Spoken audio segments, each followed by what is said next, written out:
Change your conception of yourself, and you will automatically change the world in which you live. This is a famous quote by the mystic Neville Goddard. If you're not familiar, Neville Goddard was a mystic who taught about the law of assumption, which essentially says what you assume is what you're going to become. And what if I told you that most of people that are struggling with law of assumption or understanding how to make actual life sustainable changes and positive changes to their life, it's because they're just not quite getting how it actually works. They're trying to force change their thoughts instead of changing the way that they feel and their concept of who they are. Let's get more into it. I want to welcome you to Unleashing Happiness. I am your host, Cecilia Hendrix, and I am beyond excited that you are here. I have something kind of funny to share is that I recorded this entire episode and then found out that I wasn't actually recording myself in sound. So we are going ahead and doing the second round, which I had better be better because I had so much practice in the first one that this one is just going to be phenomenal. I already know it. And so that's my outlook on it, is that it's going to be better because I had a practice round. So going back to Neville Goddard, one of the things that I get asked is like, what is Neville Goddard's law of assumption? It's the principle that your external world mirrors your internal assumptions. So it's not just your thoughts, but the feelings and identity you hold as true, which is what we're going to kind of talk about today. Not kind of, that's what we're going to talk about today. Now, if you're new here or you need a refresher, I definitely firmly believe in the law of assumption. I adore Neville Goddard. I really like his teachings. I connect quite a lot with them.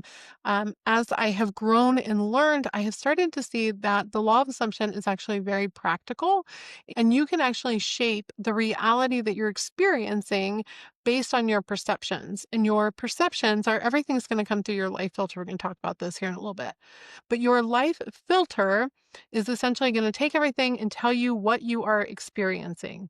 So you and I can go to the same event and have two completely different experiences based off of our own perceptions. The more that you start to shift your perceptions and the things that you're paying attention to in the way that you're talking to yourself and treating yourself and the self-forgiveness and self-compassion, the more that you actually start to pay attention and notice the opportunities that are available to you. Now, one of the things that I have realized and I've been teaching more and more lately is that we essentially always have opportunity in front of us, and our brain is constantly seeking that opportunity.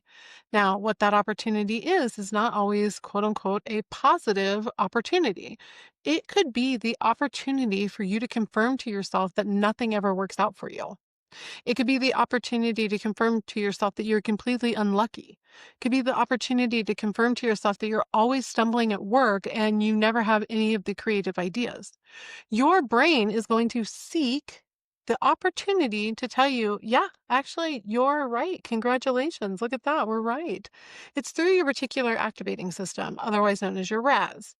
Now, I don't want to dump everything all at once because I want to make this very simple and understandable. The whole purpose of today's episode is to say, this is Neville Goddard's law of assumption, and here's how you can actually use it practically in your own life to make positive, sustainable, and uplifting changes to your life. That doesn't mean that you have to have some internal fake positive optimism. You can live as a real, quote unquote, person. You can have feelings and emotions. You can just use those to guide you to what you actually want to experience in life, what you want to become in life, because you are able to shape the life that you want to lead. You are able to craft a life that you actually enjoy. You are able to create a life that you are excited to wake up to. Whether you think that I'm full of it or not, I think that every one of us can do it. Actually, I know that every one of us can do it. What's interesting is that a lot of people misunderstand that the law of assumption is truly nothing more than emotional regulation disguised as metaphysics. When you can start to pay attention to the things that you want to achieve and not get thrown all around by your emotional reactions and the triggers and the things that upset you, but instead remain focused, even not though to the point, I want to explain this, not to the point that you are having to feel like you have to feel positive all the time. This was something that I struggled with a lot. I felt like if I have any kind of negative thought or feeling, and I was assigning my emotions as negative or positive, and they're not. Emotions are feelings. They are an experience They are a clue into how you are identifying yourself and how you are feeling truly internally. It's not just your thoughts, it's how you feel. Instead of assigning your emotions as negative or positive, you can actually use them as clues to your own current state. Now, a state is truly just what you believe of yourself, different things, and you can have multiple different states, but your emotions will let you know what state you're actually dwelling in. So there's certain identities that you hold that nobody's going to be able to shake you from. Your identity is actually going to shift your habit and like your daily behaviors.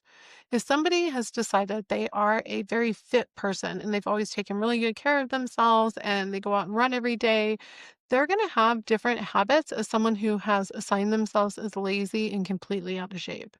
They're going to talk to themselves differently. They're going to behave differently. That's how your identity connects to the law of assumption. Because when you assume that you are this type of person, your habits and behaviors are going to follow that. Neville Goddard actually talks about this in his 5 lessons. I'm going to read part of the first lesson because it's where he talks truly about your habits and how to understand the way that they shape your behaviors and staying actually connected to the habits that you have. He says, "We are creatures of habit and we are slowly learning to relinquish our previous concepts. But the things we formerly lived by still in some way influence our behaviors. Here's a story from the Bible that illustrates my point. It is recorded that Jesus told his disciples to go to the crossroads, and there they would find a colt, a young colt not yet ridden by a man, to bring the colt to him. And if any man ask, 'Why do you take this colt?' say, 'The Lord has need of it.' They went to the crossroads and found the colt and did exactly as they were told. They brought the unbridled colt to Jesus, and he rode it into Jerusalem. The story has nothing to do with a man riding on a little colt. The colt is the mood you are going to assume. That is the living animal not yet ridden by you. What would the feeling be like if you were to realize your desire? A new feeling like a young colt is a very difficult thing to ride unless you ride him with a disciplined mind. If you do not remain faithful to the mood, the young colt throws you off. Every time you become conscious that you are not faithful to this mood, you have been thrown from the colt. Discipline your mind so that you may remain faithful to a high mood and ride it into Jerusalem, which is fulfillment or the city of peace. So think of something now that you want to be, but you are not. So whether that's like a VP at your company, in a loving relationship, married, a parent, more confident, more beautiful, whatever it is, what would it feel like? Because that feeling to assume that is your cult. How can you go and find the cult for yourself? How can you actually go find that feeling? Now, the way that you assign or align your actions and behaviors and habits to this feeling is one, realizing that habits do begin in your mind. So we all have habits that we follow, and they will include mental, emotional, and physical habits. So there could be a smell that triggers a memory in you that triggers you to do a physical activity. Or there can be a sight that you see that triggers like an emotional activity for you. So it could be like earlier today, I was actually texting with somebody and they made a comment to me. This time of year is when there was a very big change in their life.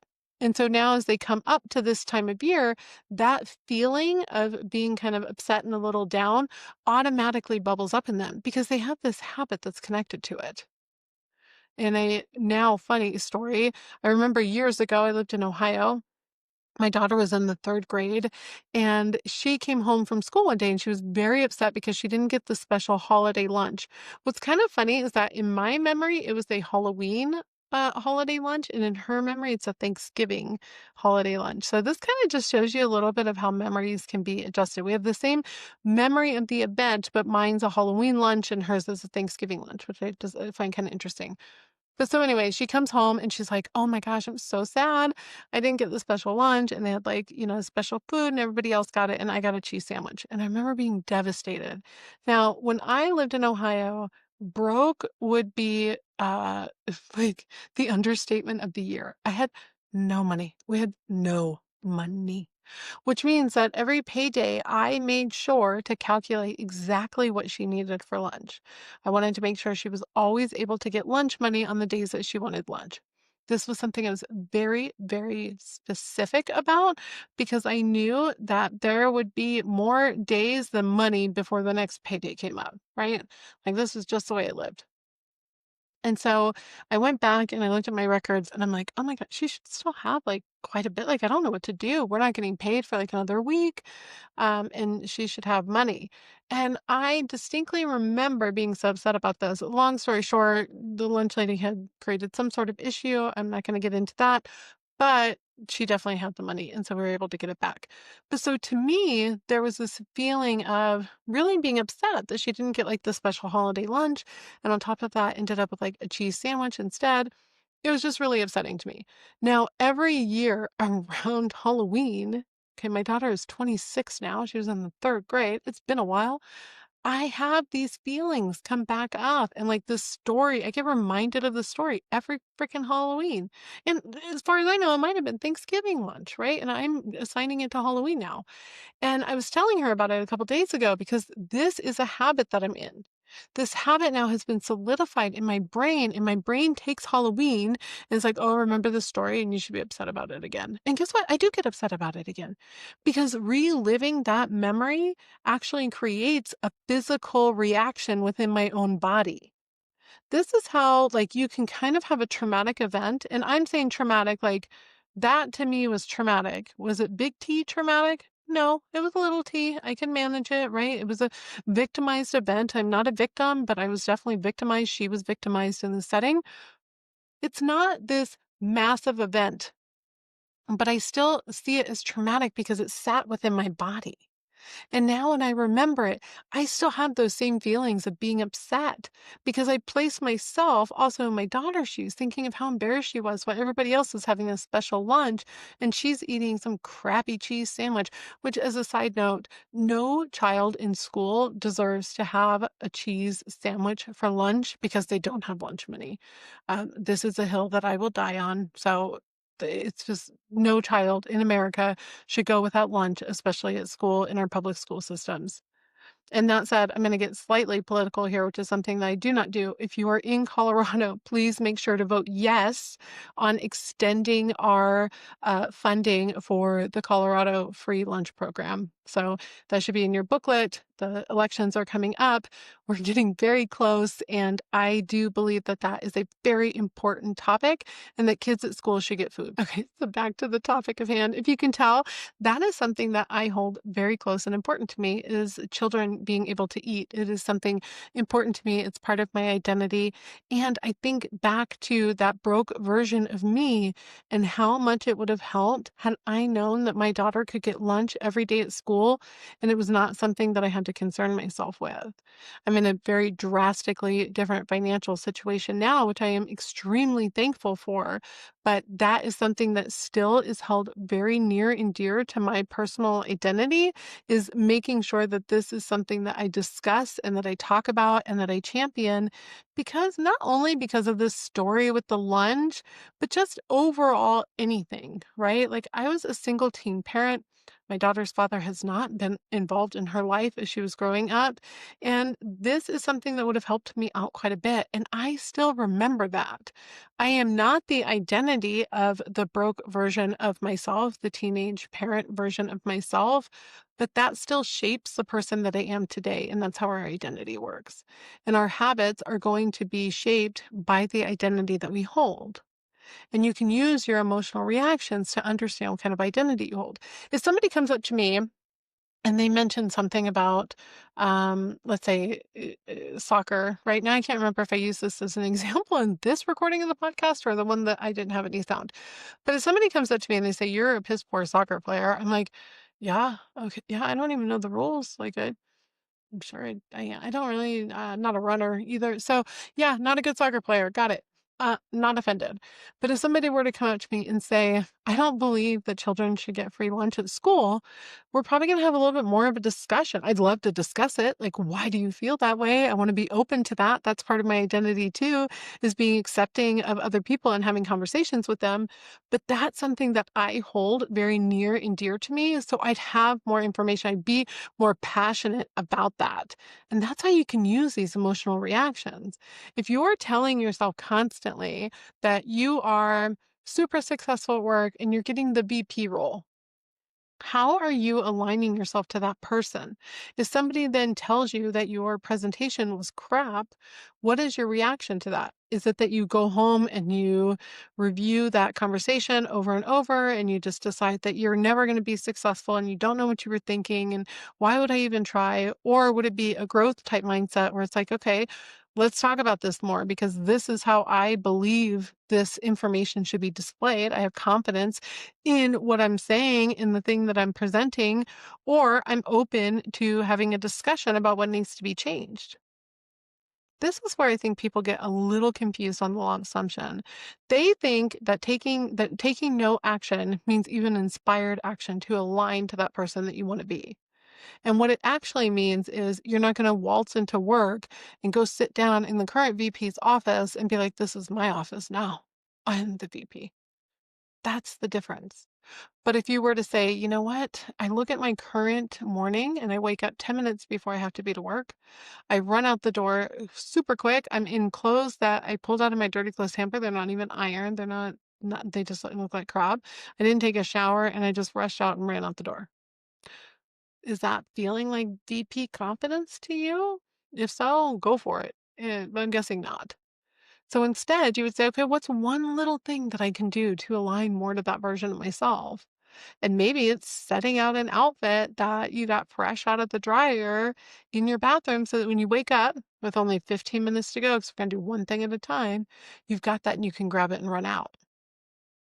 I actually have a guide that I put together that has 5 habits that you can start. They're super small. These are these like micro habits that you can actually start so that you can start to shift yourself into the version of the person that you want to be.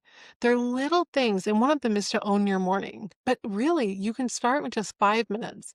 What can you do for yourself in 5 minutes to take control of your morning so that you're energized for the day, you're motivated, you're focused, and you're staying on your own cult. You're continuing to focus on your own personal wish fulfilled or the desired outcome or the thing that you truly want. Now, there's 4 other habits in those. If you want to grab them, you can grab it. The link will be down below. It's completely free to you. I hope that you enjoy it. You can email me if you have any questions about it. It's unleashinghappiness@ceciliahendrix.com. So what I'd like to ask of you for today is that you go back and you look at one area of your life that you would like to improve. Whether that's being more confident, so you're going to remind yourself to roll your shoulders back and walk with your head held high, or you're going to embrace the fact that you're going to be a VP at your work within the next year. And so you have this expectation and you're aligning yourself to that version of yourself. Or it's you want love in your life, so you're going to start focusing on taking care of yourself and presenting yourself as the lovely, beautiful, very loved person that you are. Anything that you want. And I want you to start assigning one way that you can align a little bit more to that person, because that is what the law of assumption is. Neville Goddard did not say that you needed to force change external activities, meaning going into the VP's office and just taking over. He said that you needed to change your concept of yourself. And you start that by looking at the identity that you hold, the way that you talk to yourself, the stories you're telling yourself, what possibilities you're paying attention to. And your brain will actually get on board. You have a mind that is literally designed to show you the opportunities. Now, those opportunities are going to be whatever you're telling it to pay attention to. It's the opportunity to see the advantages and the possibility that's available to you and the positive opportunities, or it's the opportunity to prove to yourself that nothing ever goes your way. You will actually adjust yourself in every environment and through the perceptions that you keep to align to the opportunities that you tell yourself you're going to continue to have. Nothing in this world has meaning until you assign it meaning. and you are assigning it meaning through your own perception, your own habits, your own identity, your self concept. So I hope that today really helped you kind of understand the law of assumption a little bit more, how you can use it practically in your own life. See that it is truly just emotional regulation and staying focused on your goals instead of being thrown around by triggers, and learning to assign the behaviors and the habits, or assign the perceptions, I guess is the best way to put it, assign the meanings that you would like to have. Start to look at your own behaviors and align yourself to this person that you want to be. I wish you nothing but the very best. If you have any questions, again, you can email me. If you want to grab that guide, it's down in the show notes down below. I will also put a link to Neville Goddard's 5 Lessons. It is a great read. I think they're fantastic, and they really give you kind of some key insight on how to get started. If you're looking at using the law of assumption, I definitely gave you some tips and tricks for today. So I hope that you enjoyed it and that you will join me the next time that I'm here. Again, any questions, you can message me, Unleashing Happiness at Cecilia Hendrix, and I hope you have a beautiful rest of your week.